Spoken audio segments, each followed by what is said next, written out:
Picture this: the golden sun beats down on a landscape where life seems to spring from the very earth itself, where rivers carve through deserts and gardens bloom in impossible abundance. This is ancient Egypt, a civilization whose brilliance extended far beyond pyramids and pharaohs.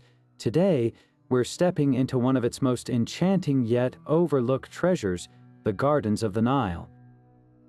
Imagine walking through shaded pathways lined with date palms and sycamore figs, hearing the gentle murmur of artificial ponds, and breathing in the scent of lotus blossoms and mandrakes.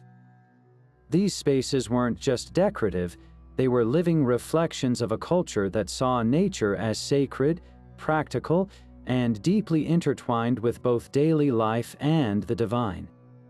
What made these gardens so extraordinary wasn't just their beauty, it was how they embodied the very heart of Egyptian civilization.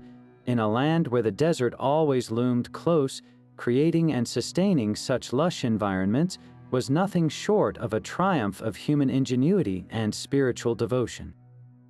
These gardens were places of ritual, symbols of cosmic order, and even assertions of power.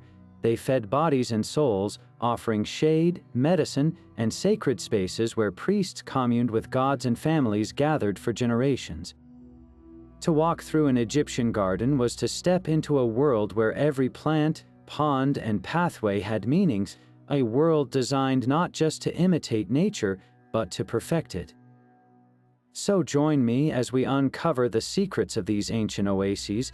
Together, we'll explore how they were designed, what they meant to the people who cultivated them, and why they remain one of history's most inspired examples of blending art, nature, and belief. This is more than a tour through history, it's an invitation to rediscover a lost world of beauty, meaning, and wonder, one garden at a time. To truly appreciate these gardens, we first need to understand the stage upon which they were built. Ancient Egypt was a land of stark and powerful contrasts. Imagine, if you will, a narrow, vibrant green ribbon snaking through a vast, endless expanse of golden sand. This was the reality of life along the Nile. On one side, the fertile black land, known as Kemet, bursting with life thanks to the rich, dark silt deposited by the river's annual flood. On the other, the terrifying and barren red land, the Desert, a sun-scorched desert that represented chaos and death. This extreme environment meant that every drop of water was sacred and every patch of fertile soil was a gift. The entire rhythm of Egyptian life, from farming to religious festivals, was dictated by the Nile's predictable yet powerful flooding cycle, which rejuvenated the land each year. It was within this challenging landscape that the Egyptian garden was born, not as a simple luxury, but as a profound act of defiance and harmony. These spaces were human-made oases, deliberate and brilliant interventions in the natural world. They were a declaration that life could not only persist, but flourish in the face of the desert. This required an astonishing level of ingenuity. The Egyptians became masters of hydraulic engineering, developing sophisticated irrigation techniques like shadows, those counterbalanced buckets on long poles, to lift water from the Nile and feed a network of canals and basins that nourished their plants. They didn't just accept what nature gave them, they shaped it, channeled it, and perfected it, creating controlled ecosystems where they could cultivate both practical sustenance and breathtaking beauty. So, these gardens were far more than just collections of plants.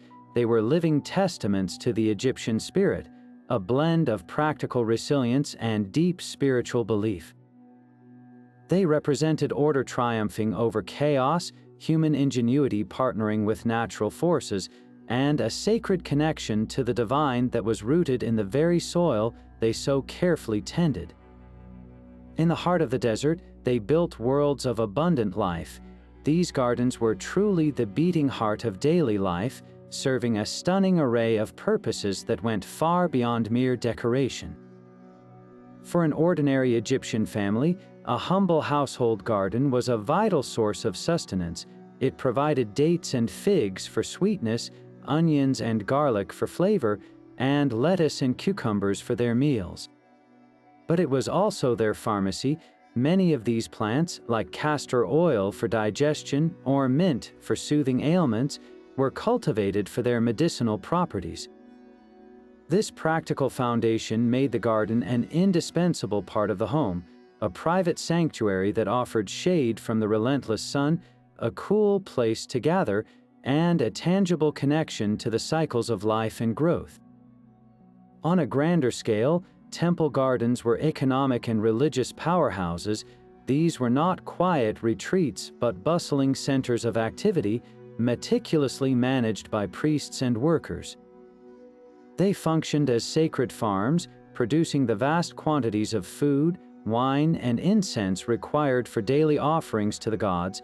Every loaf of bread, every bunch of grapes, every fragrant flower laid at the feet of a statue had to be cultivated in these holy grounds, making the temple's spiritual health directly dependent on its agricultural success.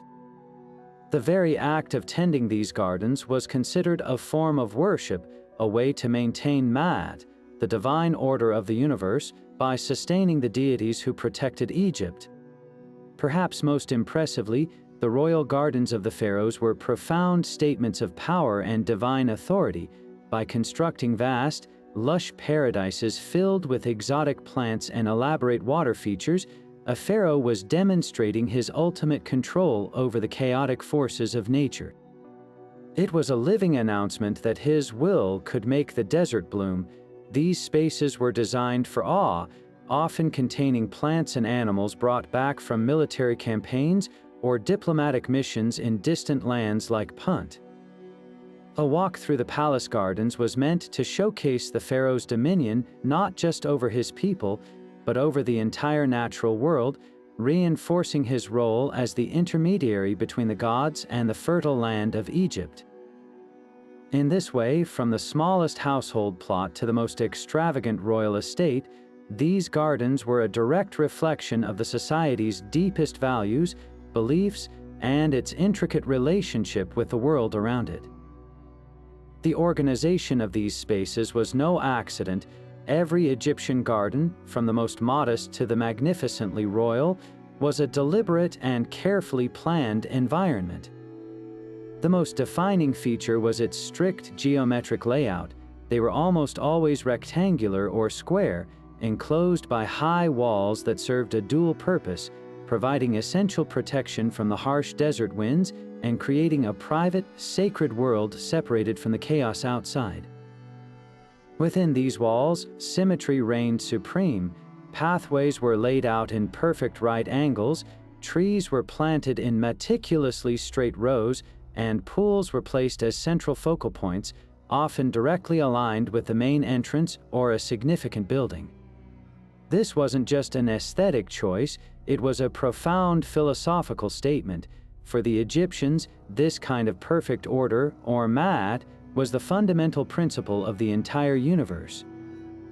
A symmetrical garden was a miniature, perfect cosmos, a human-made reflection of the divine balance they believed governed everything from the cycles of the Nile to the journey of the sun god Ra across the sky. This love for order extended to the very placement of every plant and water feature. The gardens were organized with an almost military precision. Rows of date palms and sycamore figs would line the perimeter or pathways, providing not only fruit but also precious shade. Lower-growing plants like pomegranates, jujube trees, and grapevines were arranged in orderly beds, often within sunken rectangles of soil to better retain irrigation water. And at the heart of it all was the garden pool, a central rectangular basin that was the crowning jewel of the design. These pools were not the informal, naturalistic ponds we might imagine today. They were formal, built structures, often lined with stone and sometimes even stocked with fish like tilapia and adorned with blooming lotus and papyrus plants. The reflective surface of the water doubled the beauty of the garden, creating a mesmerizing play of light and shadow, and further emphasizing the theme of perfect symmetry and balance. Every single element in this carefully orchestrated layout carried deep symbolic weight. The pool wasn't just for beauty, it represented the primordial waters of Nile, from which the Egyptians believed the world was created. The lotus flower, emerging pristine from the water each morning, was a powerful symbol of rebirth, and the sun itself, the papyrus plant, thriving in the water's edge, stood for the marshlands of Lower Egypt and the concept of new life and regeneration. Even the trees were sacred. The sycamore fig was associated with the goddess Hathor, known as the Lady of the Sycamore, and was believed to be a tree of life that offered shade and sustenance to the souls of the dead. Therefore, to walk through an Egyptian garden was to traverse a living map of their beliefs. It was a physical manifestation of their cosmology, a place where the divine principles of order, creation, and eternal life were made visible and tangible, all contained within the orderly, harmonious bounds of a perfect rectangle. And to achieve this precise control over their living masterpieces, the Egyptians relied on one element above all others: water. It was the absolute lifeblood of their gardens, a precious resource they learned to harness with breathtaking ingenuity. The entire system was a carefully engineered network, a miniature version of the Nile's own annual gift of fertility. Canals were dug to divert water from the river, feeding into a series of smaller, meticulously laid out irrigation channels that snaked through the garden beds. These channels, often lined with clay or stone to prevent precious water from seeping back into the thirsty earth, acted like arteries, delivering a constant, life-giving supply directly to the roots of every tree, vine, and vegetable. At the very heart of this hydraulic network was the garden pool. Far more than just a decorative pond, this central basin was the functional and spiritual anchor of the entire design.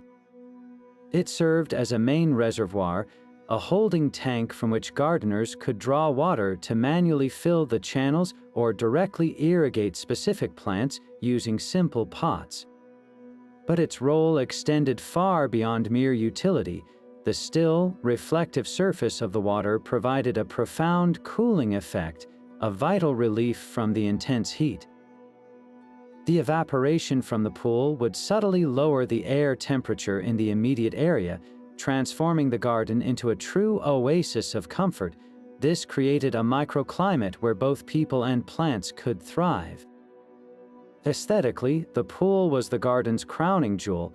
Its geometric perfection, mirroring the sky and the surrounding trees, doubled the visual beauty of the space and created an enchanting play of light. And it was here that the Egyptians introduced their most potent symbols. They adorned these pools with the iconic lotus flower and the sturdy papyrus plant. The lotus, with its magical daily cycle of sinking beneath the water at night and rising again each morning to bloom anew, was a universal emblem of rebirth and the sun itself. To see it floating on the water was to witness a daily miracle of regeneration. The papyrus, with its tall, strong stalks and feathery top, was deeply associated with the marshy delta region of Lower Egypt and symbolized growth, vitality, and the very parchment on which knowledge was recorded. Together, these plants turned a functional water feature into a sacred tableau, a living representation of the cosmic principles of creation and eternal life. So, every shimmering pool, every quietly flowing channel, was a testament to both incredible engineering and profound belief, seamlessly blending the practical with the divine. Rising above this carefully orchestrated landscape of water and symbolism were the trees themselves, the silent, towering guardians of the Egyptian garden. They provided the essential canopy of shade that made these spaces habitable under the fierce sun, offered a bounty of nutritious fruits, and perhaps most importantly, carried profound layers of religious and cultural meaning. The most common species were chosen with deliberate purpose. The stately date palm was a workhorse of practicality, its sweet fruit a dietary staple, its fronds used for weaving mats and baskets, and its tall, slender trunk providing a vertical accent in the formal layout. The hardy acacia, able to withstand drier conditions, was valued for its strong timber and its association with rebirth, as it was one of the first trees to green after the Nile's flood receded. But of all the trees, the sycamore fig held a place of unique and powerful veneration. This was not merely a plant, it was a sacred entity deeply intertwined with the divine. It was specifically associated with the goddess Hathor, the powerful deity of love, beauty, music, and motherhood, who was often hailed as the Lady of the Sycamore. It was believed that Hathor herself would sometimes reside within the tree, and she was often depicted in art and hieroglyphs offering jars of water or baskets of fruit from its branches to nourish the souls of the deceased. This direct link to the afterlife made the sycamore fig an essential feature of tomb gardens and cemeteries. Planting a sycamore near a burial site was a deeply spiritual act. It was intended to be a permanent source of sustenance and comfort for the soul, or Ba, as it navigated the perilous journey into the next world. The Egyptians believed the tree's shade would provide a cool respite for the weary spirit, while its fruit and moisture would offer eternal nourishment, preventing the soul from suffering hunger or thirst. This transforms our understanding of these gardens from simply beautiful spaces into active participants in the culture's most profound beliefs about death and eternity. The sycamore was a literal and symbolic bridge between the worlds of the living and the dead, a testament to the Egyptian conviction that life, in some form, could always spring forth again, even from the silence of the tomb. Beyond the grand trees and shimmering pools, these gardens were brought to life with a vibrant tapestry of color and fragrance through an incredible variety of ornamental plants and flowers. While the layout was geometric and ordered, the plantings themselves were lush and sensory, creating an immersive experience. The Egyptians cultivated an impressive array of blooms, not merely for their beauty, but for their deep integration into daily life and spiritual practice. Among the most cherished were the cornflower, with its striking azure petals, the mandrake, famous for its uniquely shaped root and potent properties, the chrysanthemum, and the red poppy. But rising above them all in both popularity and profound cultural importance was the magnificent blue lotus. This flower was far more than a simple decorative element. The blue lotus, or Nymphea caerulea, was a national emblem deeply woven into the fabric of Egyptian identity. Its daily rhythm mirrored their most cherished beliefs. It would submerge beneath the water at night and rise again with the dawn to bloom, making it a perfect, natural symbol of the sun's rebirth and the concept of resurrection. Because of this, it became inextricably linked with the sun god Ra and was a ubiquitous feature in religious art and ceremony. You see it everywhere, held to the noses of gods and pharaohs in temple reliefs, offered in bundles to deities, and even used as a decorative motif on everything from chariots to headrests. The lotus's role extended into the social and personal realms as well. No festive celebration or banquet was complete without it. Guests would adorn themselves with garlands and wreaths woven from these fragrant blooms, and they would often sip wine that had been steeped with lotus petals, believing it induced a state of relaxed bliss and heightened awareness. This practice suggests the flower was also valued for its suspected psychoactive and medicinal properties, thought to alleviate anxiety and promote a sense of well-being. It was, in many ways, a sacred tool for altering consciousness, a means of facilitating a closer connection to the divine during ritual or celebration. So, when we picture these gardens, we must imagine not just the visual splendor, but also the intoxicating scent of lotus blossoms perfuming the air, a constant, fragrant reminder of life's cyclical beauty and the ever-present possibility of renewal. Yet, for all their symbolic grandeur, the true foundation of every Egyptian garden, from the humblest household plot to the vast temple estates, was its profound practicality. Woven seamlessly between the rows of sacred trees and ornamental blooms were the essential vegetable and herb gardens that fed a nation. These were not separate spaces, but rather integrated components of a holistic system where beauty and utility grew side by side. Onions, garlic, and leeks were absolute staples of the Egyptian diet, providing vital flavor and nutrition, and they were cultivated in abundance. Lettuce, in particular, held a special place. It wasn't just a leafy green, but was also associated with Min, the god of fertility, and was believed to have aphrodisiac properties. A meal was simply unimaginable without these homegrown ingredients forming its base. The cultivation of herbs elevated this practical gardening into an art form of health and wellness. The Egyptians possessed a remarkably advanced understanding of botany and its application in medicine, a knowledge meticulously documented in papyri like the famed Ebers papyrus. A household garden served as a living pharmacy. Coriander wasn't just a culinary herb for flavoring bread and stews, its seeds were valued for alleviating digestive issues and flatulence. Cumin, with its distinct warm aroma, was used both to spice food and as a remedy for colic and indigestion, and mint was perhaps one of the most versatile plants, its refreshing leaves used to soothe headaches, aid digestion, and freshen breath. This deep knowledge meant that every plant had a dual purpose. A gardener tending his plot was simultaneously a cook, a chemist, and a healer, capable of transforming a simple harvest into a meal, a medicine, or a preventive tonic. This seamless blend of the culinary and the medicinal showcases a sophisticated world, where daily sustenance and holistic health were intrinsically linked.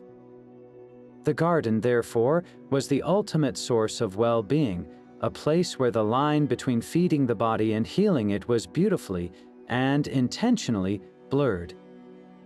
Among these varied gardens, the temple gardens stood apart as the most sacred and meticulously designed of all, serving as the literal dwelling places of the gods on earth. These were not public parks or private retreats, but highly restricted, consecrated ground. The entire complex was conceived as a microcosm of the universe in its most perfect, divine state, and every single element within it was charged with religious significance. The high walls that enclosed it did more than just block the wind. They created a powerful barrier separating the pure, ordered realm of the divine from the unpredictable chaos of the outside world. To step inside was to enter a different dimension, one where every sight, scent, and sound was orchestrated to please and appease a deity. The choice of flora was never arbitrary. Each god and goddess had specific plants and trees that were considered their sacred manifestations on earth. While the sycamore fig was beloved by Hathor, other deities had their own botanical counterparts. The Persea tree, for instance, was deeply sacred to the creator god Autumn. Its fruits, resembling a heart shape, were symbolically offered to the gods, and its leaves were sometimes depicted as the material on which the hieroglyph for year was notched, linking it to cycles of time and creation. Similarly, the Isht tree was a mythological sacred tree of life, associated with the sun god Ra and the concept of eternal record-keeping, as it was upon its leaves that a pharaoh's years of reign were written by the god Thoth. To cultivate these specific trees within a temple's walls was to invite the very essence of the deity to reside there, making the garden a living pantheon. The daily maintenance of these holy grounds was itself a form of high ritual performed by priests who acted as the gods' divine gardeners. These were not merely laborers, they were highly educated, ritually pure individuals for whom weeding, watering, and harvesting were acts of worship as solemn as any ceremony conducted at the altar. They followed strict protocols, likely chanting hymns or reciting spells as they worked, believing that their care of the gods' sacred plants directly sustained the deity's power and, by extension, the stability of the entire cosmos. The produce from these gardens, the finest grapes, the most flawless lettuces, the most fragrant flowers, was not for human consumption. It was cultivated exclusively to be presented as the daily offerings that nourished the god statue within the inner sanctum. This created a beautiful, self-sustaining cycle. The god provided the fertility and the life-giving Nile water that made the garden grow, and in return, the fruits of that divine gift were offered back to sustain the god. This sacred exchange reached its peak during the many religious festivals that punctuated the Egyptian calendar. During these vibrant public celebrations, the temple gardens would take on a new role. Priests would carry sacred barks, portable shrines on their shoulders, processing through the garden's orderly pathways, effectively taking the god for a walk through their divine domain. The air would be thick with the smoke of incense made from garden-grown resins and the perfume of thousands of lotus blossoms held by chanting worshippers. The garden became a stage for the drama of the divine, a place where the barrier between the human and the divine realms grew thin, allowing for communication, blessing, and the reaffirmation of the eternal bond between the people, their pharaoh, and the gods who granted life to the very land they walked upon. While the temple gardens resonated with sacred purpose and the household plots thrived on practical necessity, the royal and elite gardens of ancient Egypt existed in a realm of pure opulence. These were the ultimate expressions of power, prestige, and pleasure, designed not just to impress but to utterly overwhelm the senses. Think of the sprawling palace complexes in Thebes or the revolutionary new capital at Amarna. Here, the garden was transformed into a monumental stage, a private paradise where a pharaoh could demonstrate his absolute dominion over nature itself and his unrivaled position as the nation's living god. The scale of these gardens was breathtaking. They sprawled across vast tracts of meticulously curated land, a stark and deliberate contrast to the confined, ordered plots of commoners. High, imposing walls, often brilliantly whitewashed to reflect the sun, ensured complete privacy and security, creating an exclusive world accessible only to the ruler, his family, and his most honored courtiers.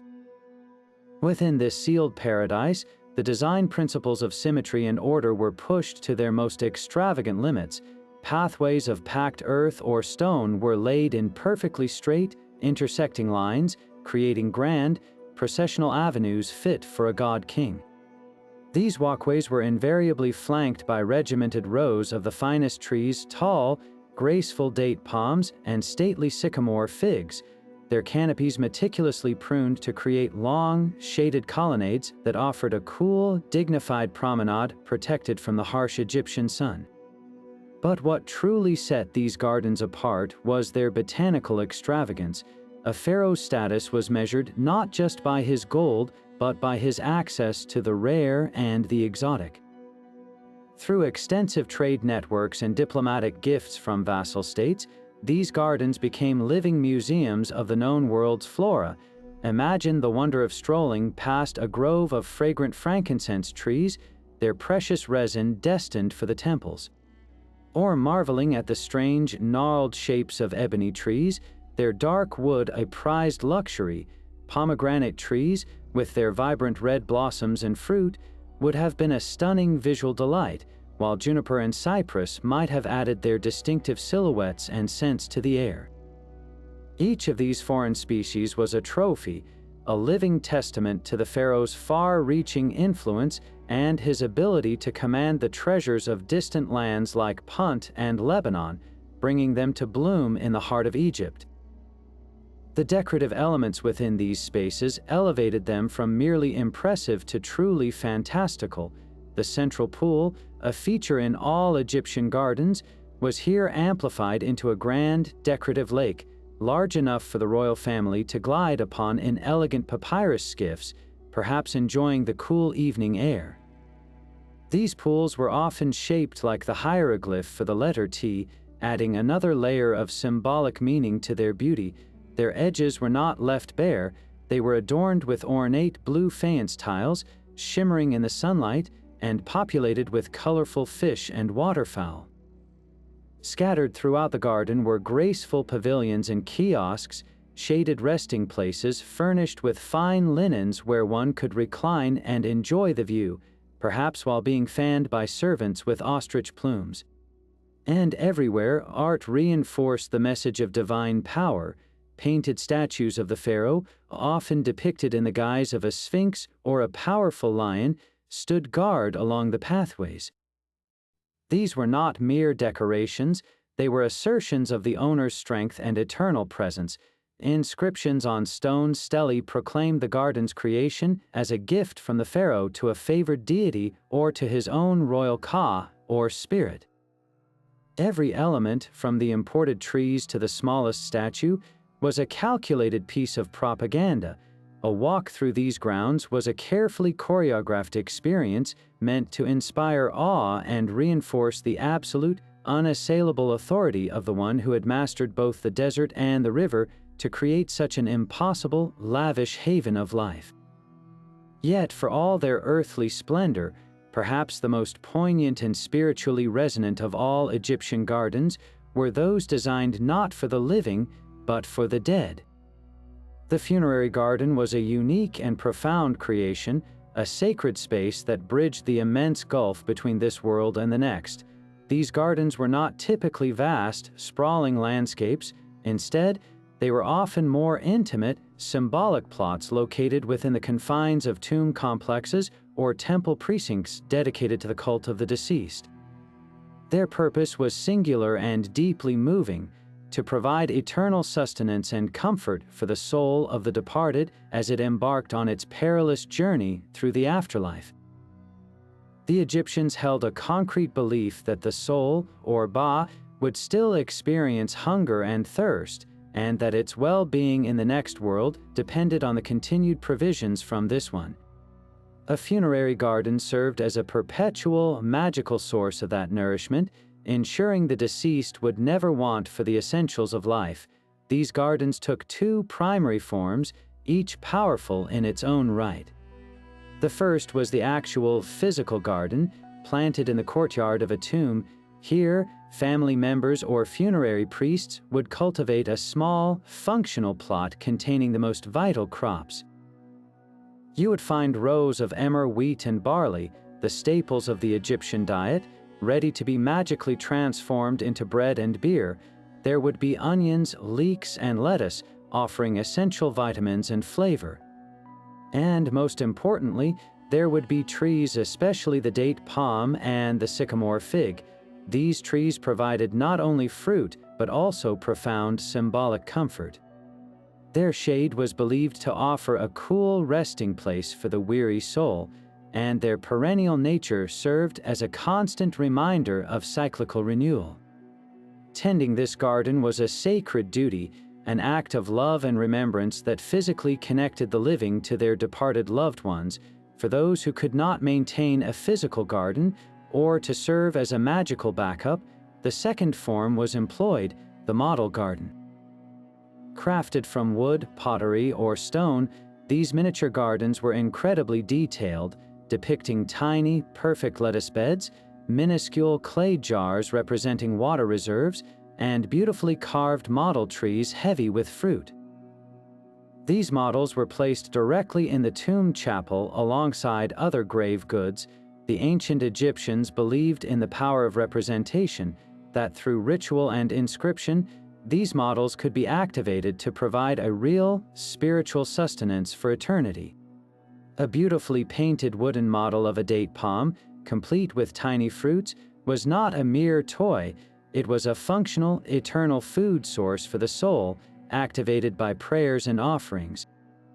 Every element in these gardens, whether real or model, was saturated with symbolism pointing toward eternal life. The date palm was a particularly potent symbol. Its tall, resilient form and its annual cycle of producing sweet, life-giving fruit made it a perfect emblem of fertility and the unending cycle of life, death, and rebirth. But the ultimate symbol was, once again, the blue lotus. Its daily resurrection from the waters mirrored the souls hoped for rebirth in the field of reeds, the Egyptian paradise.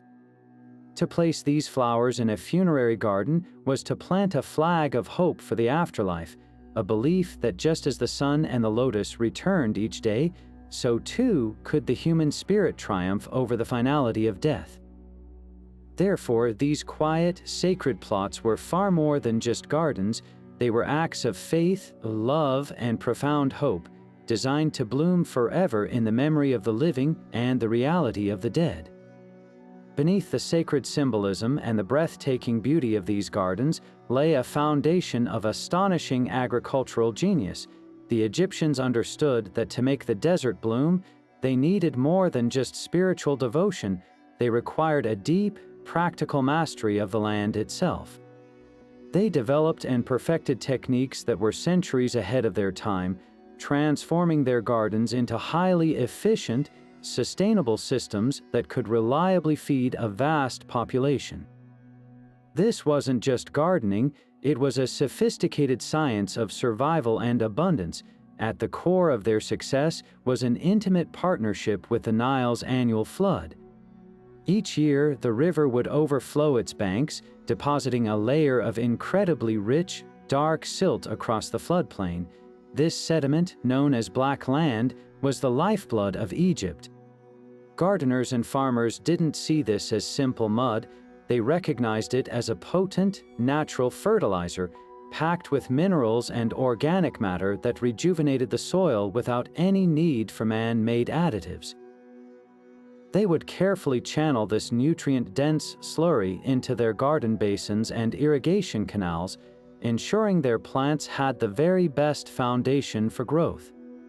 This annual gift from the river meant their soil rarely became depleted or exhausted, allowing for continuous cultivation in the same plots for generations. To manage this precious resource of water and fertile soil with maximum efficiency, they pioneered a form of crop rotation and strategic planting. While their methods were not the complex multi-crop systems of later eras, they demonstrated a brilliant understanding of land management. They would carefully observe which plants thrived in which conditions and plan their garden layouts accordingly. Heavy feeding vegetables like onions and lettuce might be rotated to different beds each season to prevent them from stripping the soil of specific nutrients. They also practiced intercropping, planting fast-growing crops between slower maturing trees. This intelligent approach ensured every inch of their walled enclosures was productive throughout the year, maximizing yield from a limited and incredibly valuable space. The most visible symbol of their hydraulic innovation, however, was the shaduf. This elegantly simple tool was a masterpiece of leverage, consisting of a long, horizontal pole balanced on an upright frame. On one end was a counterweight, often a lump of dried mud or a stone, and on the other, a leather bucket. A gardener would pull the bucket down into the canal or garden pool, fill it with water, and then use the counterweight's assistance to effortlessly swing it over to the irrigation channel or directly to the base of a plant. With a single, smooth motion, the shaduf could lift and transfer a significant amount of water. While it might seem rudimentary, the impact of this tool was revolutionary. It allowed a single person to irrigate plots that were far above the water level of the main canal, effectively expanding the amount of land that could be cultivated. The gentle, rhythmic creaking of the shaduf became the soundtrack to Egyptian horticulture, a constant reminder of the human ingenuity that made their lush, impossible gardens a daily reality. This intricate web of meaning extended to the smallest details, where even individual plants served as powerful symbols, each telling a part of a larger cosmic story. Take the enigmatic mandrake, for instance. With its peculiarly human-like root, this plant was deeply associated with love, desire, and potent fertility. Its fruit, known as the love apple, was considered a powerful aphrodisiac, and it was often featured in spells and potions aimed at enhancing romance or ensuring a healthy pregnancy.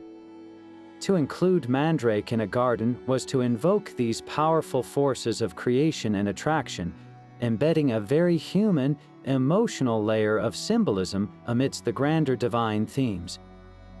In direct contrast stood the mighty papyrus plant, a symbol of an entirely different magnitude. Its tall, triangular stalk topped with a feathery umbel was the ultimate heraldic emblem of Lower Egypt, the Nile Delta region. It represented the very essence of the fertile marshlands from which life endlessly sprang, but its meaning ran even deeper. As the material upon which hieroglyphs were written, papyrus was also intrinsically linked to knowledge, record-keeping, and the permanence of the written word. A grove of papyrus, especially when depicted in art alongside its counterpart, the lotus, which represented Upper Egypt, was a powerful political statement of a unified kingdom. It visually proclaimed the pharaoh's dominion over the entire, cohesive land, from the delta's marshes to the river's southern sources. The most profound symbolic act, however, was in the garden's very form and function. By its very existence, a walled, irrigated, and abundantly fertile garden was a physical recreation of the most important myth of all, the moment of creation itself. Egyptian cosmogony tells of a time before time when there was only a dark, endless, and chaotic ocean called Nun. From these primordial waters, the first land emerged, a mound of fertile earth known as the Benben stone or the primordial mound. It was upon this first plot of soil that the creator god Atum stood to begin the work of forming the ordered universe.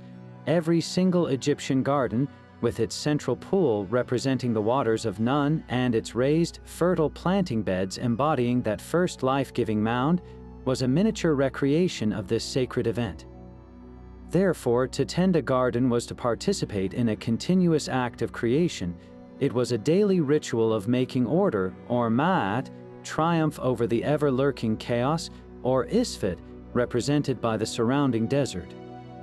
The high walls kept the disorder at bay, the regulated channels brought life-giving structure to the water, the symmetrically arranged plants demonstrated perfect control. This wasn't merely a philosophical idea, it was a tangible, living reality. Each harvest, each blooming flower, was proof that the principles of the universe were in balance and that the gods were pleased. The garden was a covenant with the divine, a promise that through human effort and reverence, the perfect order of the first dawn could be maintained forever. But this vibrant world of plants and water was never meant to be a silent one. The air and the pools were alive with a rich tapestry of wildlife that completed the garden's ecosystem. The gentle cooing of doves and turtle doves provided a constant, soothing soundtrack from the branches of the fig and palm trees where they nested and fed on the abundant fruit. These birds were more than just pleasant background noise, they were a practical source of food, with eggs and young squabs regularly harvested to supplement the diet. The ponds and canals, too, teemed with life. Tilapia and other fish were not merely decorative, they were a self-sustaining food source that also helped control insects and algae, their subtle movements beneath the water's surface adding a dynamic energy to the serene pools. This biodiversity was often intentionally cultivated, blurring the line between a managed garden and a miniature nature reserve. Wealthy estate owners took pride in creating diverse habitats, even maintaining aviaries for more exotic or prized bird species. Ducks and geese were commonly kept, waddling along the water's edges or floating gracefully on the central pool, their presence adding to the overall sense of peaceful abundance. These domesticated animals contributed directly to the household's larder, but they also served a deeper, aesthetic purpose. Their sounds, movements, and sheer vitality made the garden feel like a complete, self-contained world, a microcosm of the fertile Nile Valley itself, buzzing with the energy of life in all its forms. The most profound layer of this human-animal relationship, however, was deeply spiritual. Certain creatures were welcomed into the garden not for any practical benefit, but because they were considered living manifestations of the divine. The ibis, with its long, curved beak and quiet, dignified demeanor, was sacred to Thoth, the god of wisdom, writing, and knowledge. Spotting one of these elegant birds striding through the shallow waters of a temple garden or perched near a pool was considered an extremely auspicious sign, a visible blessing from the god himself. To provide a hospitable environment for these sacred animals was a direct act of piety, a way to invite the deity's favor and presence into the space. This connection extended even to creatures that might seem less obviously noble. The humble scarab beetle, for instance, was venerated as the embodiment of the god Khepri, the divine force who rolled the sun across the sky each day just as the beetle rolled its ball of dung. Seeing these industrious insects at work in the garden soil was a daily reminder of the sun's eternal cycle and the god's constant labor. By understanding and respecting the roles of these animals, the ancient Egyptians did not see themselves as separate from nature, but as an integral part of a complex, interconnected web of life. Every creature, from the smallest insect to the most revered bird, played its part in maintaining the balance of Ma'at, and the garden was the sacred stage upon this beautiful, harmonious drama of existence unfolded. This incredible diversity of plant life wasn't just homegrown, it was a direct result of Egypt's vast and powerful reach across the ancient world. The gardens we've been exploring were living tapestries woven with threads from distant lands, each exotic plant telling a story of daring voyages, diplomatic intrigue, and a sophisticated network of global trade that connected empires. Through both peaceful exchange and military conquest, the Egyptians actively sought out and acquired botanical treasures, transforming their walled oases into veritable museums of the known world's flora. The most legendary of these ventures were the great trading expeditions to the fabled land of Punt, a place shrouded in mystery that was likely located in the region of modern-day Somalia or Eritrea. Organized and funded by the state, these missions were the ancient equivalent of interplanetary voyages, incredibly dangerous, expensive, and epic in scale. Reliefs from the mortuary temple of the female pharaoh Hatshepsut at Deir el-Bahri provide us with a breathtaking visual record of one such expedition. They depict sleek Egyptian ships with their sails billowing, making the long journey down the Red Sea. Upon arrival, the sailors are shown trading beads, weapons, and tools with the rulers of Punt for a breathtaking array of living cargo. The most prized acquisitions were entire, mature frankincense and myrrh trees, their root balls carefully packed in baskets for the long voyage home. These trees were worth their weight in gold. Their aromatic resins were absolutely essential for temple rituals, where they were burned as incense to please the gods, and in the mummification process, where they were used to purify and preserve the body for eternity. To successfully transplant these living trees and cultivate them in Egypt was a monumental achievement, a testament to both nautical skill and advanced horticultural knowledge. But the flow of new species wasn't limited to these grand state-sponsored missions. A constant, quieter stream of botanical exchange happened through diplomacy and tribute. When a foreign ambassador arrived at the pharaoh's court, the most valuable gifts he could bring were not just gold and jewels, but living plants that represented the unique essence of his homeland. From the Levant in regions like modern-day Syria and Lebanon came robust olive trees and the vibrant, seed-filled fruits of the pomegranate. The olive was a double prize, providing both precious oil for cooking, lamps, and cosmetics, and the gnarled, silvery green tree itself, which added a distinctly Mediterranean character to the garden landscape. The pomegranate, with its tough leathery skin hiding a cavern of ruby-like seeds, became an instant sensation. It was celebrated not just for its unique, tangy, sweet taste, but also as a powerful symbol of fertility and prosperity due to its abundant seeds. From the lands to the south and east came even more wonders. The coveted ebony tree, with its stunningly dark, dense heartwood, was imported from Nubia and parts of sub-Saharan Africa. It was a luxury material par excellence, used by master craftsmen to create exquisite furniture, intricate statuettes, and precious boxes for the elite, and having the tree itself growing on one's estate was the ultimate mark of prestige. Similarly, the juniper tree, with its sharp, clean scent and resilient nature, was introduced from the eastern Mediterranean and became a favored feature in the gardens of the wealthy. Each of these imported species served as a permanent, growing trophy. A pomegranate tree heavy with fruit wasn't just a source of food, it was a conversation piece, a living reminder of the pharaoh's power to command the treasures of distant kings and to make the whole world's bounty flourish under the Egyptian sun.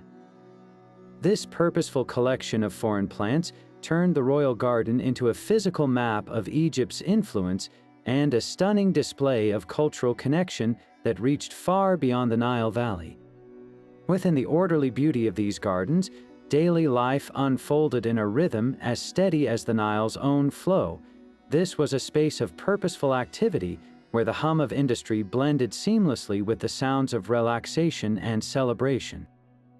The primary task, of course, was the harvest. Family members or dedicated gardeners would move through the rows with sharpened flint or copper sickles, carefully cutting ripe clusters of dates and figs, and gathering baskets full of vegetables and medicinal herbs. This wasn't a frantic seasonal rush, but a continuous process of gathering the garden's bounty as different plants came to fruition throughout the year. The produce was then either consumed fresh, dried for storage, or transformed within the household. Grapes were pressed into wine, grains were ground for bread, and herbs were bundled and hung to dry for later use in cooking and healing. Overseeing this vital work was the constant, quiet labor of maintaining the irrigation systems, the very lifeline of the entire garden. This crucial duty often fell to the household's gardeners, skilled professionals who possessed a deep, practical understanding of hydraulics and botany. Their day would begin with the rhythmic, creaking sound of the shaduf as they lifted water from the main canal to top up the central reservoir pool. They would then walk the network of smaller channels, using their feet or simple tools to clear away silt and debris that could block the life-giving flow to the plant beds. A breach in a mud brick channel wall was a minor emergency, requiring quick patching with fresh clay to prevent precious water from being lost to the thirsty earth. This meticulous maintenance was a never-ending cycle, a daily reaffirmation of the human effort required to keep chaos at bay and sustain the carefully constructed order within the walls. We get a wonderfully vivid window into this bustling, vibrant world from the detailed tomb paintings left behind by the elite.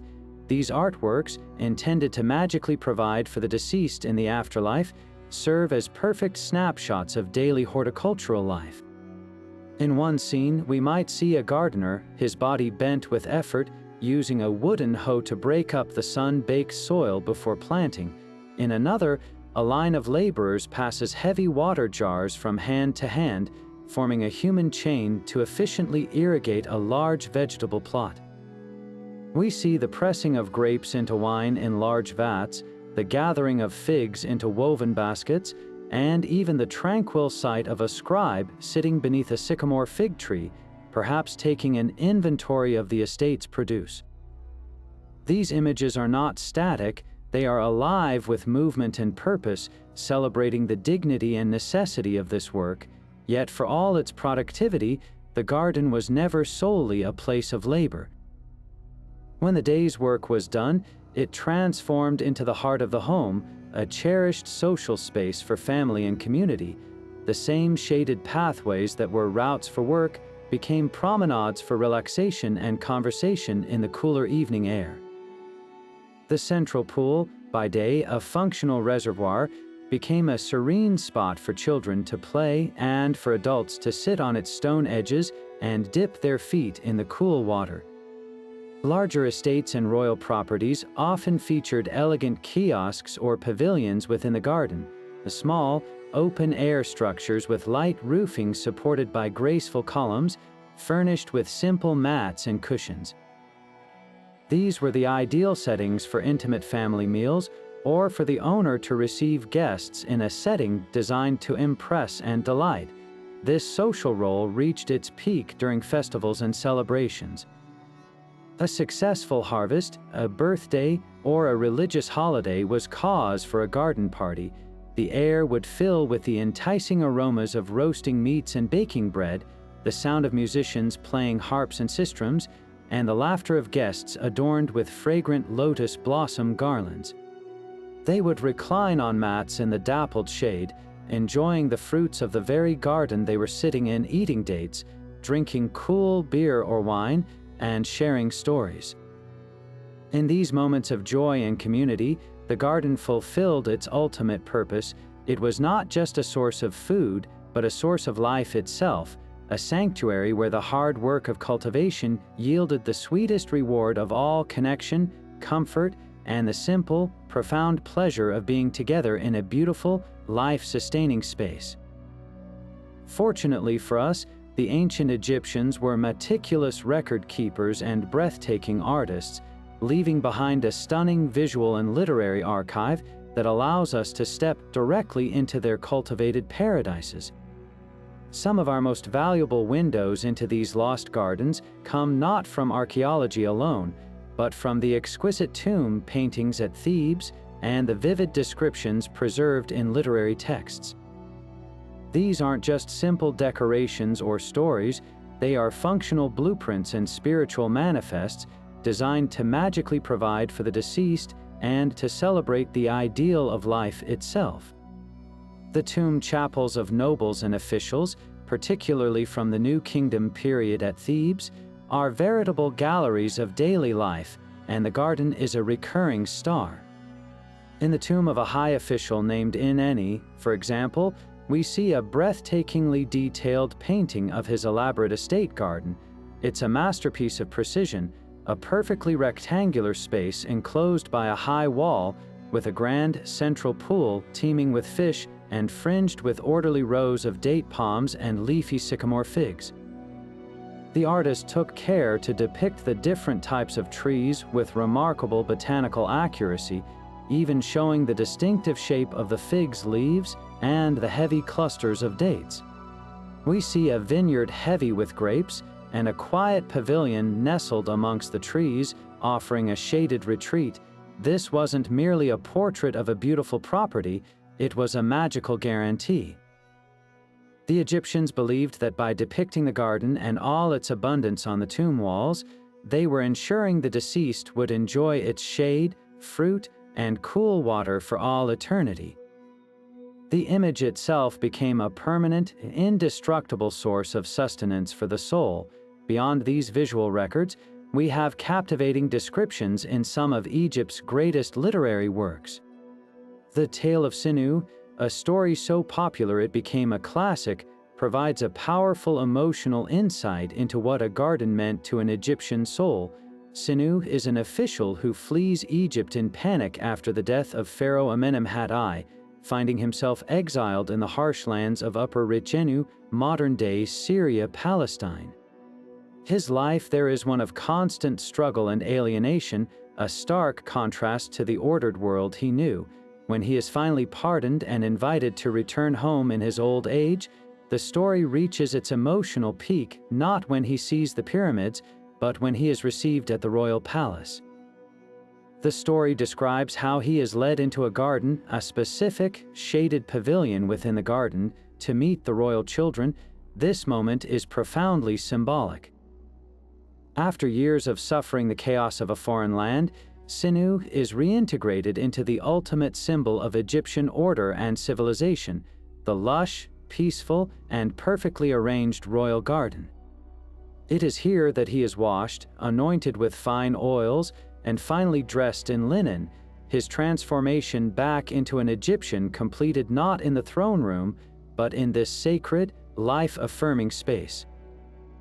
The garden is the final, welcoming embrace of home. These artistic and literary depictions consistently show gardens in two powerful, complementary roles, as settings for earthly pleasure and as crucial way stations for the afterlife. In a beautiful scene from the tomb of Nebamun, we see the nobleman and his wife enjoying a leisurely stroll through their garden, admiring the lush plantings and perhaps even stopping to smell the flowers. It's an intimate snapshot of daily leisure, a testament to the garden's role as a place of private joy and familial connection. Conversely, in a more somber context, the same garden pool might be shown in a funerary papyrus as the place where the soul of the deceased arrives to be purified and refreshed before facing the final judgment of the gods. The water that cooled the living now cleansed the spirit, bridging the gap between this world and the next. Through these combined sources, the vivid brushstrokes on tomb walls and the flowing prose on papyrus scrolls, we gain a multidimensional understanding. We see not just the physical layout of the gardens, with their symmetrical pools and straight rows of trees, but we also feel their profound significance. They were the ultimate status symbol for the living, a guaranteed provision for the dead, and a powerful literary device representing everything that was good, ordered, and truly Egyptian. They were, in every sense, a living heaven on earth, meticulously recorded to ensure their perfection would never fade. When we place the gardens of ancient Egypt side by side with those of their powerful neighbors, like Mesopotamia and later Persia, what emerges is a fascinating story of different civilizations solving the same fundamental problem: how to create paradise in a harsh landscape, in utterly unique ways, driven by their distinct environments, resources, and worldviews. The most famous of these rival gardens are, of course, the legendary Hanging Gardens of Babylon, one of the seven wonders of the ancient world. While their exact location and even existence are still debated by historians, they represent the Mesopotamian approach, an astonishing feat of structural engineering meant to dominate and dramatically reshape the natural world.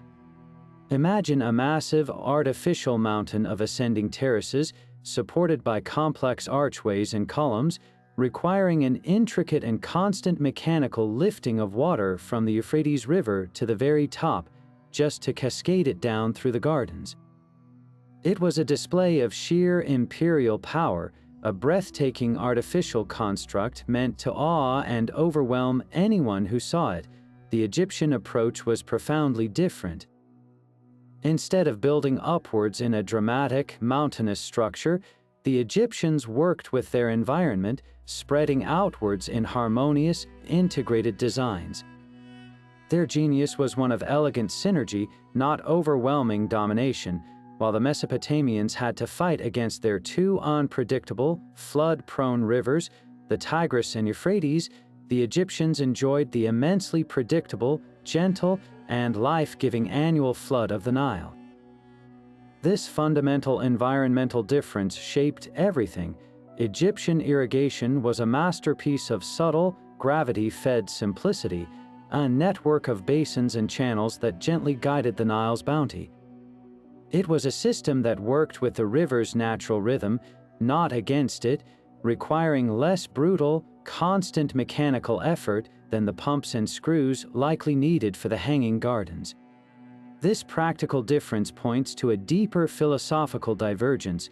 The Persian gardens that would later develop, known as the paradisa, which gives us our word, paradise, were also highly structured and walled, but they were designed primarily as sensual pleasure gardens. They were places for royal leisure, poetic inspiration, and enjoying the beauty of flowers, nightingales, and cypress trees. They were earthly representations of a celestial paradise. The Egyptian garden, by contrast, was rarely just for pleasure. Its primary purpose was always multifaceted, weaving together the practical, the spiritual, and the symbolic into a single, inseparable tapestry. A Persian garden might have a pool for reflection and beauty. An Egyptian garden pool was that too, but it was also a functional irrigation reservoir, a source of fish, and a cosmic symbol of the primordial waters of Nun. The true hallmark that sets the Egyptian garden apart from all others is this unparalleled depth of religious symbolism embedded in every single element.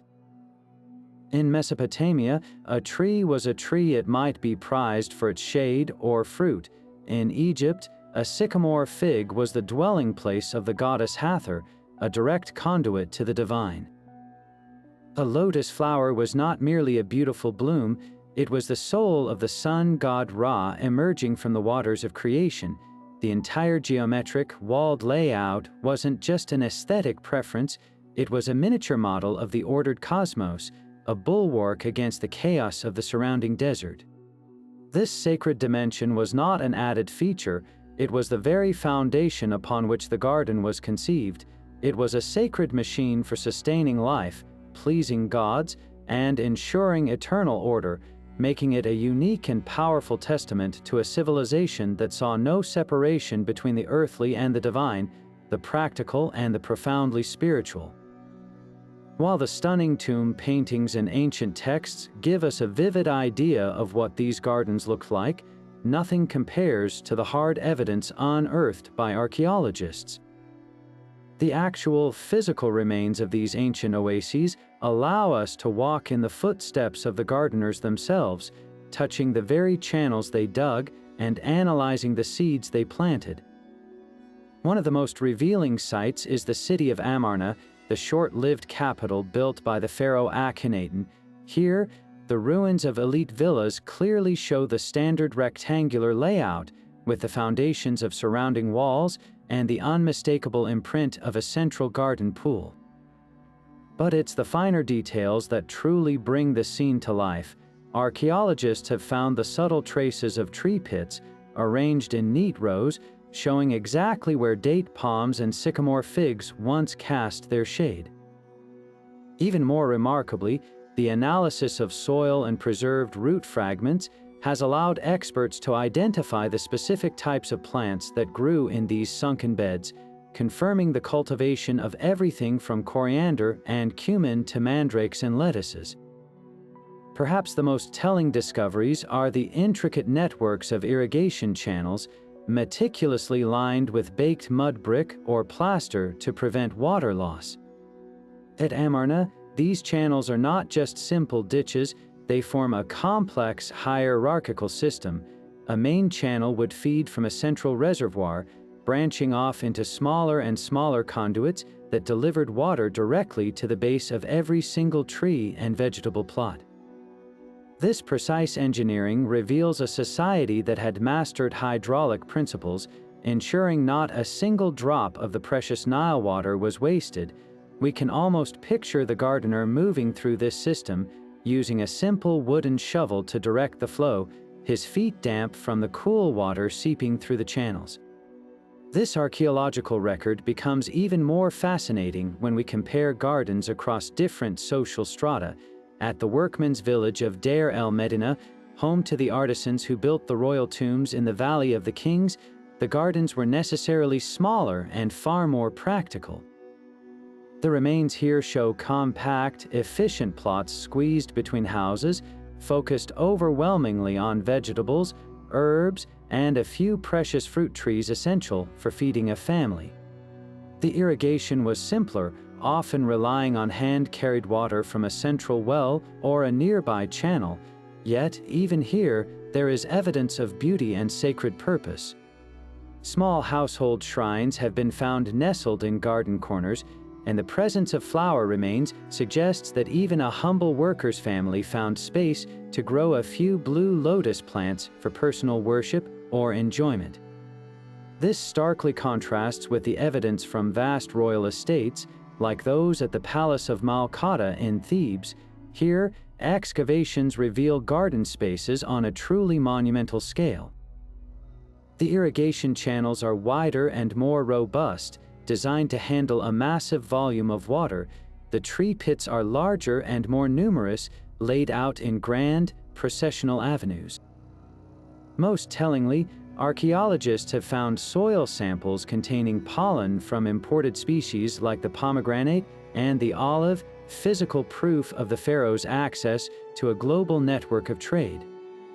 The very scale of the earth moved, and the permanence of the stone-lined pools at these sites speak to an almost unlimited investment of labor and resources, a powerful display of royal power that was literally rooted into the landscape. Through these tangible remains, we move beyond artistic idealization and into the gritty, wonderful reality of how ancient Egyptians of all classes interacted with their cultivated paradise, each garden a direct reflection of its owner's place in the intricate hierarchy of the Nile Valley. Yet for all their symbolic importance, none of these lush gardens would have been possible without the Egyptians' brilliant mastery of a far more practical art, the science of moving water. The stark reality of their environment meant that creating an oasis was an act of sheer hydraulic will. Their greatest innovation in this regard was a tool of beautiful simplicity and profound impact, the shaduf. This elegantly simple device was a masterpiece of leverage, a long horizontal pole balanced on an upright frame. A counterweight of dried mud or stones sat on one end, while a leather bucket dangled from the other. A gardener would pull the bucket down to fill it from a canal or the central garden pool, and then the counterweight would do most of the work, effortlessly swinging the full bucket up and over to an irrigation channel or directly to the base of a thirsty plant. The gentle, rhythmic creak of the shaduf at work became the constant soundtrack of Egyptian horticulture, a sound that represented the triumph of human ingenuity over a relentless climate.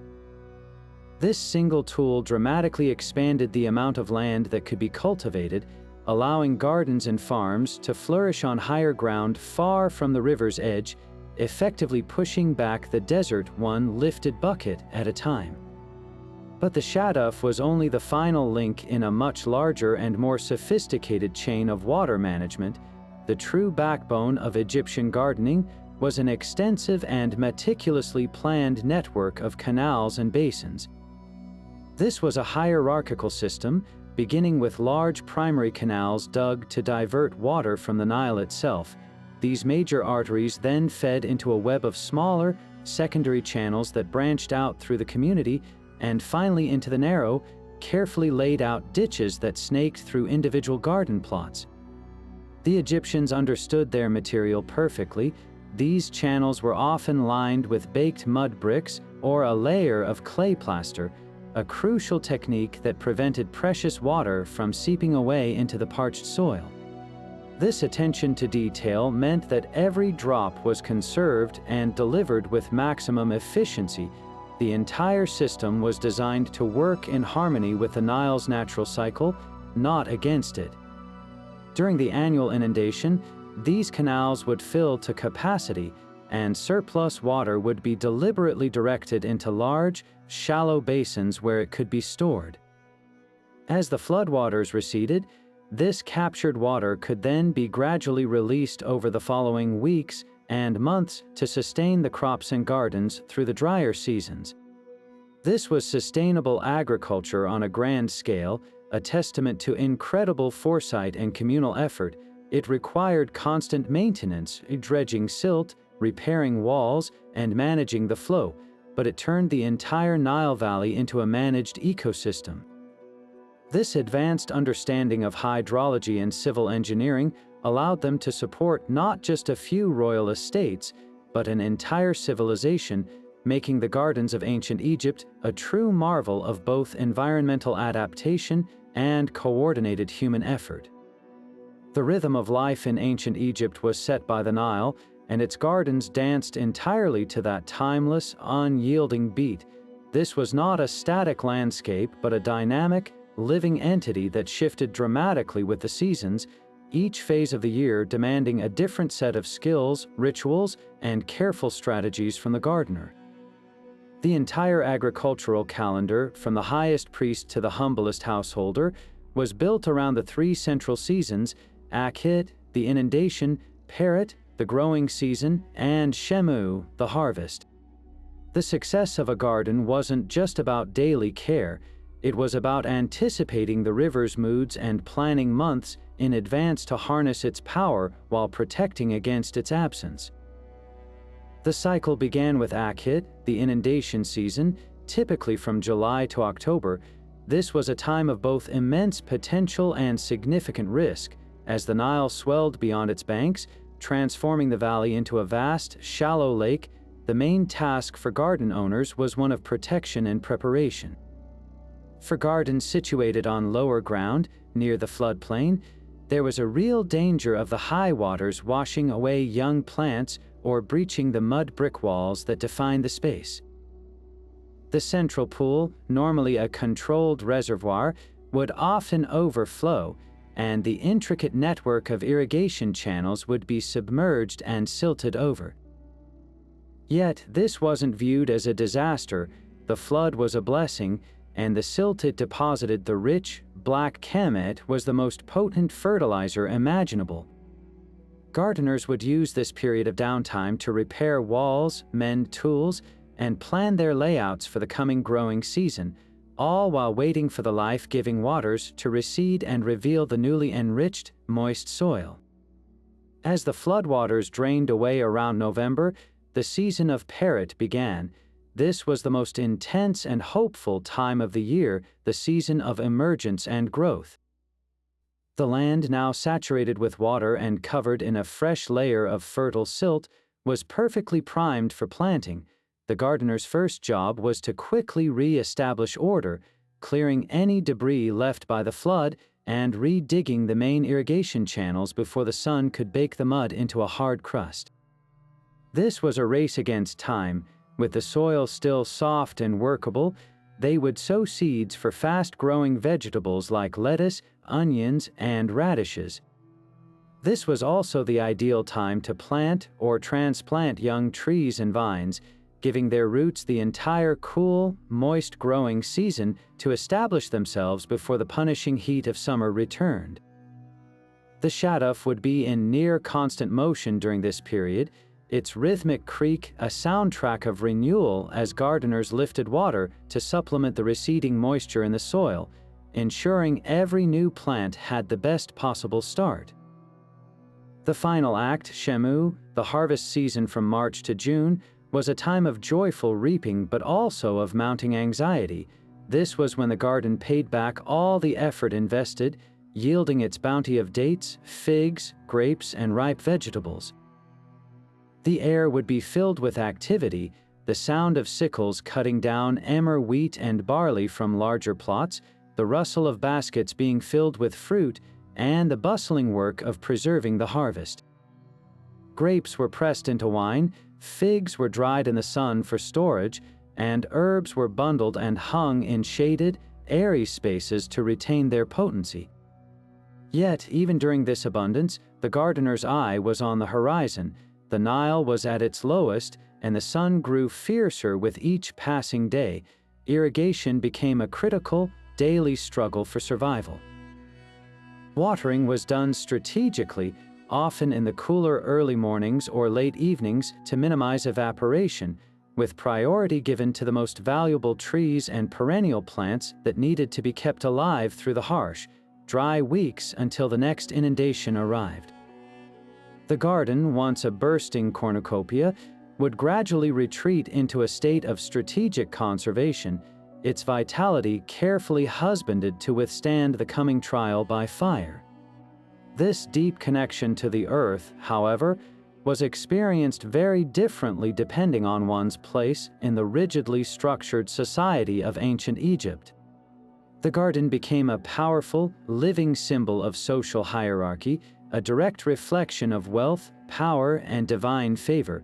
For the pharaoh, believed to be a god walking the earth, the garden was a monumental stage for displaying his absolute authority. His estate was a sprawling, self-contained paradise, enclosed by towering, whitewashed walls that served a dual purpose.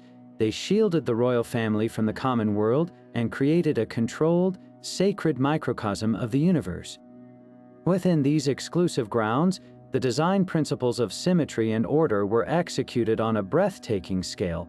Grand, processional avenues were flanked by perfectly regimented rows of date palms and sycamore figs, their canopies meticulously pruned to form shaded colonnades fit for a deity.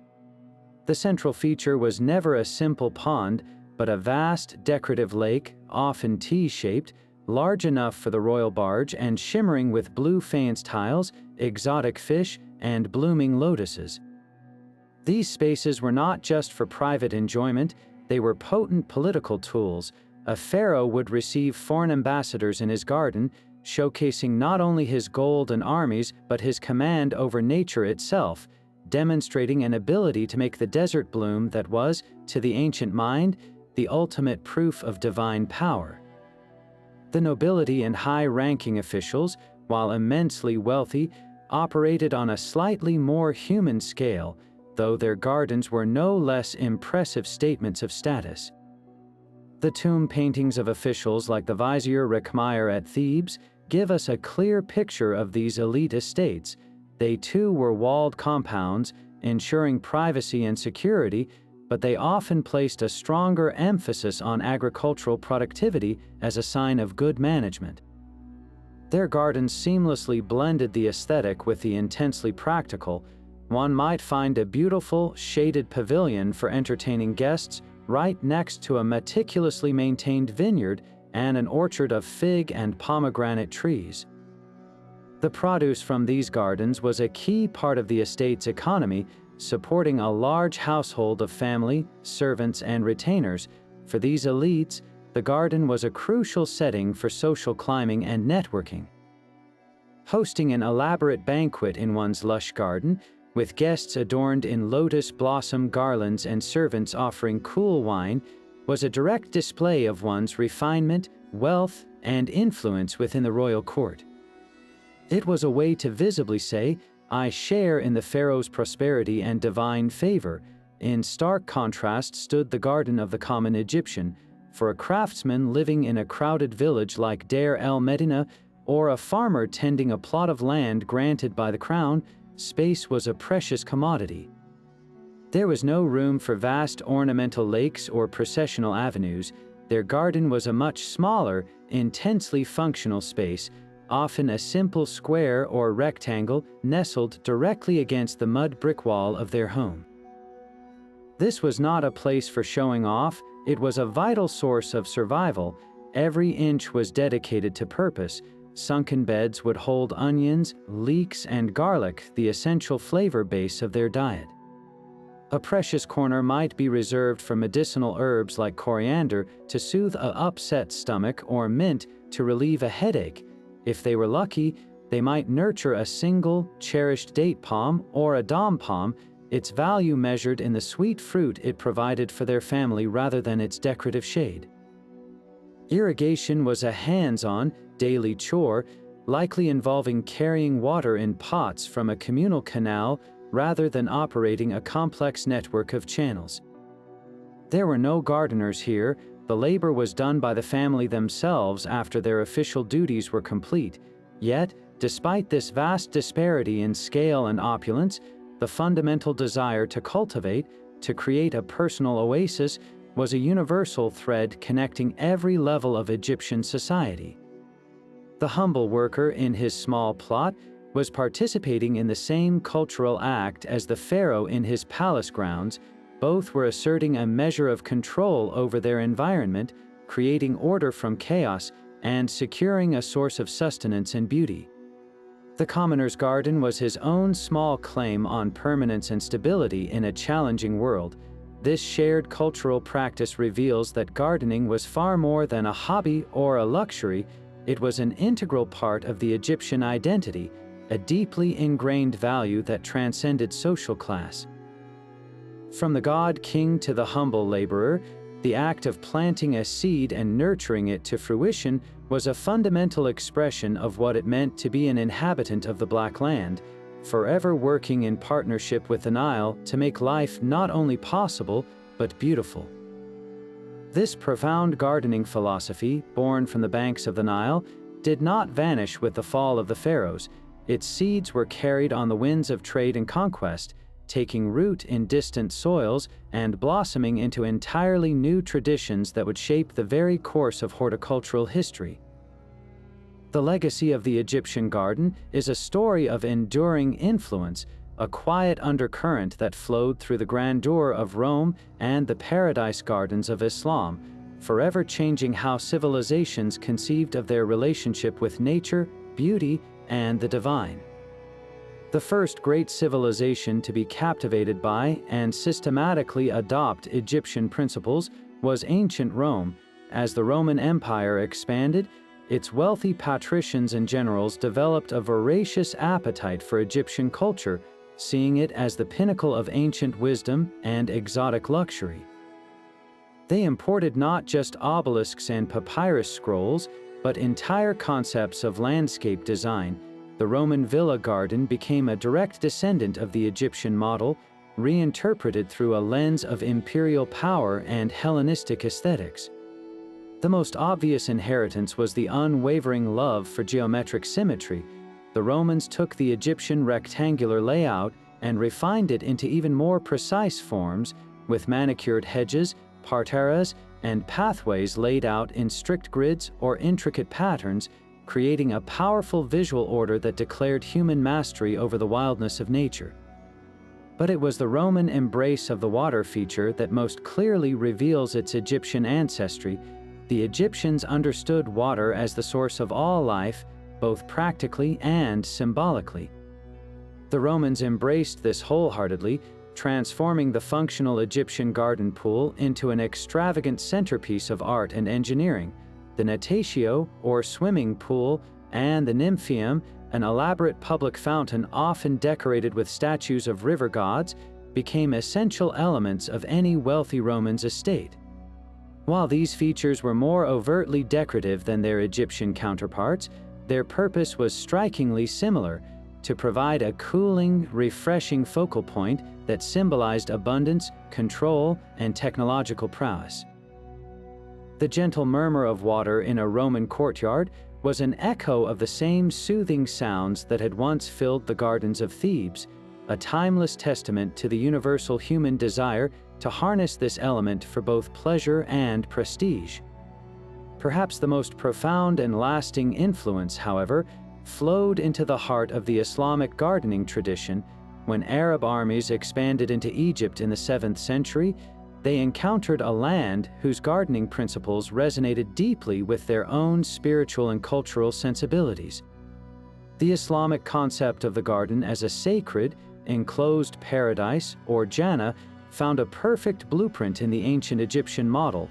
The Quran's description of paradise as a garden of flowing rivers became a guiding inspiration, and designers looked to the pharaonic precedents to make this heavenly ideal a reality on earth. The most iconic feature they adopted and perfected was the Chahar Bagh, or four-part garden. This design, with its 4 quadrants divided by water channels representing the 4 rivers of paradise, is a direct philosophical and aesthetic evolution of the Egyptian love for geometric order and symbolic hydrology. The central pool and radiating canals of an Egyptian temple garden are the clear ancestors of the 4 water channels intersecting at a central fountain in the Alhambra or the Taj Mahal. The Islamic garden deepened the spiritual symbolism that the Egyptians had pioneered. Every element was charged with meaning. The shade-giving trees evoked divine mercy, the fragrant flowers represented the sweetness of faith, and the ever-present sound of water was the voice of life and purity. This was not a mere copy, but a magnificent synthesis.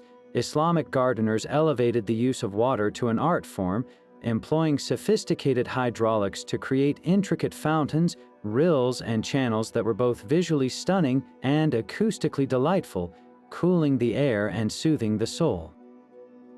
They shared the Egyptian belief in the garden as a holistic space, seamlessly merging beauty with utility. Fruit trees like oranges, pomegranates, and apricots provided food alongside stunning blossoms, while herbs filled the air with fragrance and served medicinal purposes. This harmonious blend of the spiritual, the aesthetic, and the practical is the ultimate testament to the Egyptian legacy, They provided the foundational grammar, the syntax of symmetry, the vocabulary of water, the poetry of sacred meaning that other great cultures would use to write their own enduring chapters in the story of the garden. Fortunately for us, the silent ruins and ancient paintings do not have to speak for themselves alone. A dedicated group of modern-day explorers, historians, archaeologists, and botanists are piecing together the puzzle, using cutting-edge science to breathe life back into these lost landscapes.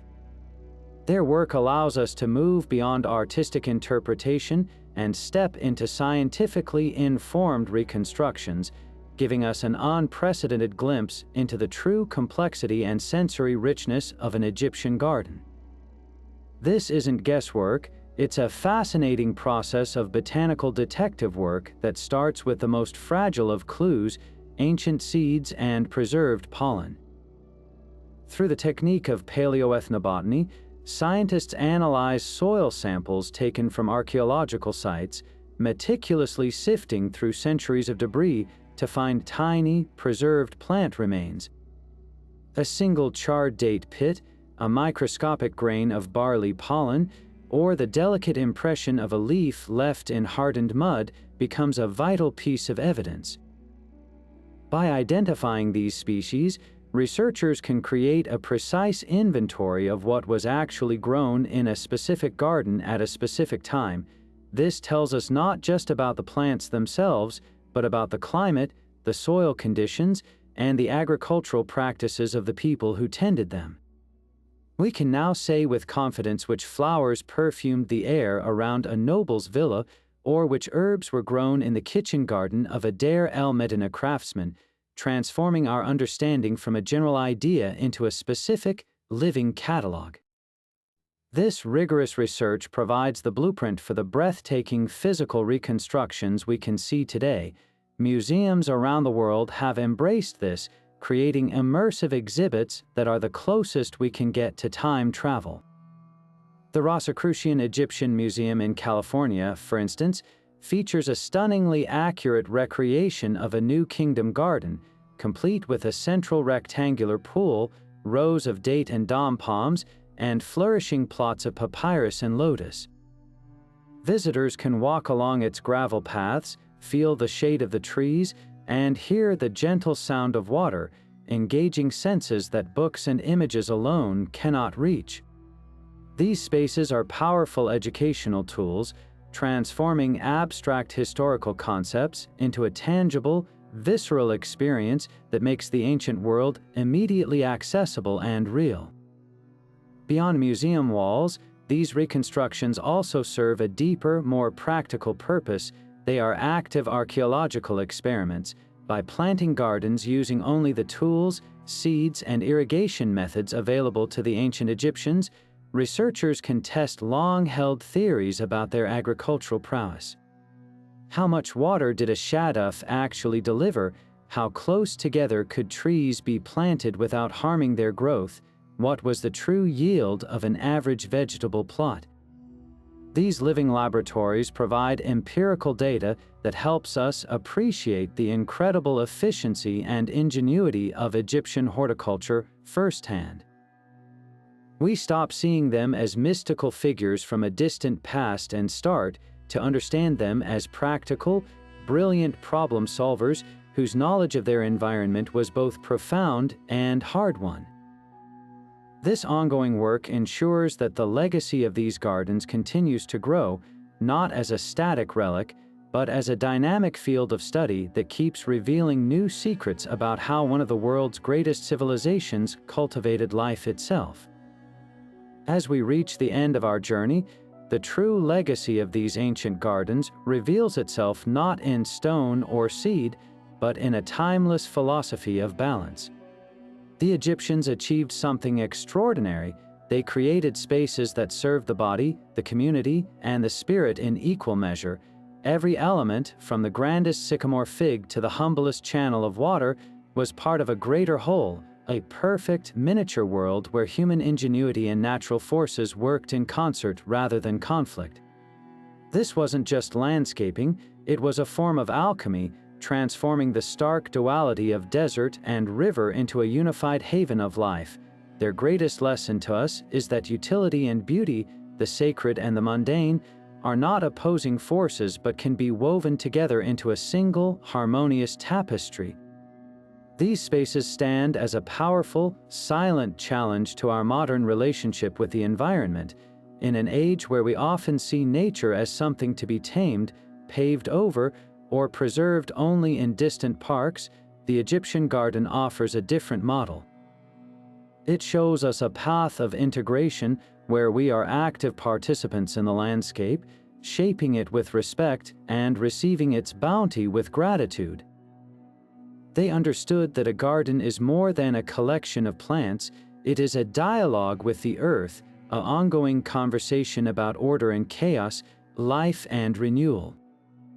This ancient conversation is one we desperately need to rejoin, to find our own ways of creating beauty that nourishes, sustains, and inspires.